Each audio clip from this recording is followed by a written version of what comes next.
Alors, on vous donne les coordonnées de 4 points et dans un premier temps, on vous demande de montrer que B, C et D définissent un plan. Donc ça, vous commencez à avoir l'habitude. Donc, on calcule les coordonnées de deux vecteurs avec ces 3 points. Donc, par exemple, BC et BD. Et on démontre que ces deux vecteurs ne sont pas collinéaires. Donc là, c'est pas le cas, puisque les coordonnées des deux vecteurs ne sont pas proportionnelles. Donc les coordonnées de BC et de BD ne sont pas proportionnelles. Donc BC et D ne sont pas alignées et donc définissent un plan. Alors maintenant, la nouvelle question, c'est est-ce que AD est un vecteur normal au plan BCD?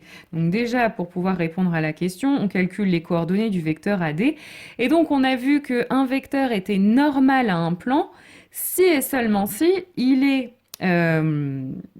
orthogonal à deux vecteurs non collinéaires de ce plan. Donc les deux vecteurs non collinéaires, c'est bien sûr BC et BD. Et donc je vais essayer de démontrer, enfin de voir si AD est orthogonal à BC et à BD. Donc pour vérifier que des vecteurs sont orthogonaux, on calcule leur produit scalaire. Donc je calcule le produit scalaire ADBC dans un premier temps. Donc on se rappelle, on multiplie les abscisses ensemble plus le produit des ordonnées ensemble plus le produit des cotes ensemble. Pour ce produit scalaire, ça donne 0. Donc AD et BC sont bien des vecteurs orthogonaux. Ensuite, je refais la même chose avec AD et BD cette fois-ci.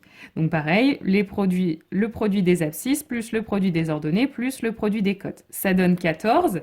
Cette fois, ce n'est pas égal à 0, donc AD et BD ne sont pas orthogonaux.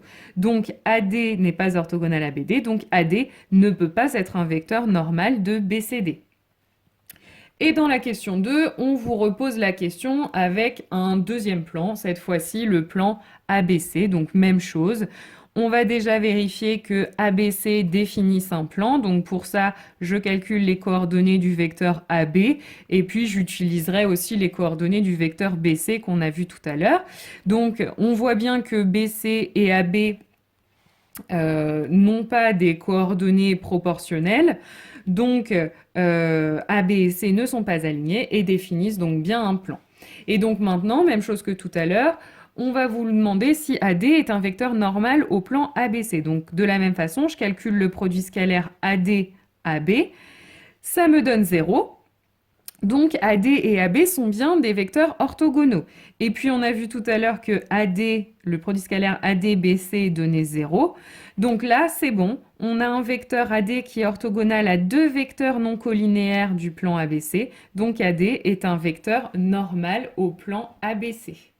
Alors, exercice 49, on vous donne les équations cartésiennes de trois plans, des équations de trois plans, et on vous demande de donner un vecteur normal de chaque plan.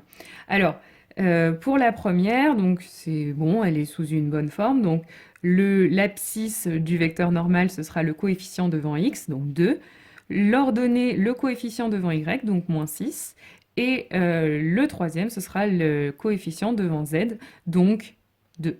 Donc le vecteur normal à ce plan, un vecteur normal à ce plan, ce sera le vecteur de coordonnées 2, moins 6, 2. Pour la deuxième équation, attention petit piège, cette fois-ci on a un petit peu bouleversé l'ordre des lettres x et z, et puis on n'a pas de y. Donc là, il faut bien faire attention, l'abscisse du vecteur normal, ce sera encore le coefficient devant x, donc là ce sera moins 1. Il n'y a pas de y, donc ça veut dire que le coefficient devant y c'est 0, donc l'ordonnée du vecteur normal ce sera 0.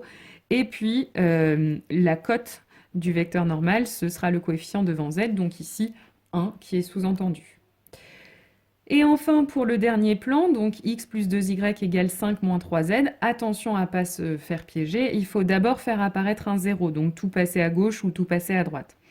Et donc, du coup, l'équation qui va servir pour déterminer le vecteur normal, c'est celle-ci. Et donc, ses coordonnées, ce sera 1, 2, 3.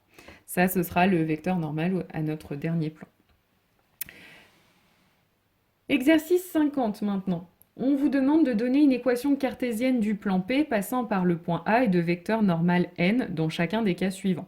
Donc là, on applique scrupuleusement ce qu'on a vu dans le cours. Donc un point M de coordonnées x, y, z va appartenir à un plan si les vecteurs AM et n sont orthogonaux, c'est-à-dire si leur produit scalaire est nul, donc je fais le produit des abscisses plus le produit des ordonnées plus le produit des cotes, et donc ce produit scalaire doit valoir 0 pour que les vecteurs soient orthogonaux. On développe, on réduit, et donc on obtient l'équation cartésienne de notre premier plan.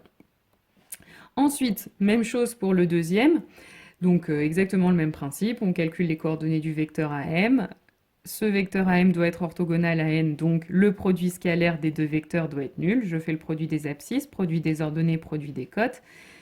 Et ce produit scalaire, ça c'est donc le produit scalaire, et il doit être égal à 0 pour que les vecteurs soient orthogonaux. Je développe. Alors, avant de réduire, ce que je fais là, c'est pour simplifier un peu l'équation. Alors, on n'est pas obligé de le faire, mais quand vous avez des fractions, ça peut être agréable de s'en débarrasser.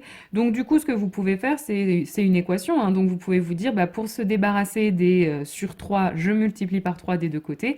Et puis, j'ai aussi une fraction sur 5, donc je multiplie par 5 des deux côtés. Donc, finalement, je multiplie par 2 fois 5, donc je multiplie par 15 des deux côtés. Et donc, ça me donne exactement 10x moins 10 plus 3y moins 3 plus 5z moins 5 égale à 0. Et là seulement, je réduis. Donc voilà, vous n'étiez pas obligé forcément de faire cette étape, mais ça nous donne une équation peut-être un petit peu plus simple. Et enfin, la dernière, même chose, on calcule les coordonnées de AM, de N. Pour qu'ils soient orthogonaux, il faut que le produit des abscisses, alors là, le produit des abscisses, en fait, va faire 0, puisque j'ai un 0 pour l'abscisse de n, donc je ne l'ai même pas écrit. Ensuite, y fois 1, j'écris directement y, et puis racine de 3 fois x moins 2, ça je l'écris. Et donc, ce produit scalaire doit être égal à 0 pour que les vecteurs soient orthogonaux. Je développe, et donc ça me donne cette équation cartésienne pour le dernier plan. Enfin, exercice 58, on vous demande de déterminer une équation cartésienne du plan passant par A et parallèle au plan d'équation 3x moins y plus 5z égale 0. Alors, déjà, ce qu'il faut repérer, c'est que le plan qu'on cherche, il est parallèle au plan dont on vous donne l'équation.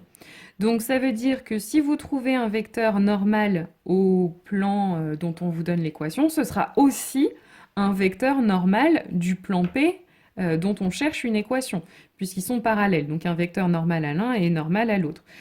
Or, quand on a l'équation d'un plan, c'est facile de trouver son vecteur normal. On vient de le voir dans le premier exercice. Ce sera les coefficients qui se trouvent devant x, y et z. Donc 3, moins 1, 5, ça, ce sont les coordonnées d'un vecteur normal à Q et donc d'un vecteur normal au plan P dont on cherche l'équation. Et donc, une fois qu'on a un vecteur normal du plan cherché, on sait aussi qu'il passe par le point A, on a tout ce qu'il faut pour déterminer son équation cartésienne, comme on vient de le faire dans l'exercice précédent. Donc, un point M appartiendra à P si AM et N sont orthogonaux. Dire que ces vecteurs sont orthogonaux, c'est dire que leur produit scalaire, donc produit des abscisses plus produit des ordonnées plus produit des cotes, est égal à 0. On développe, on réduit, on a notre équation cartésienne.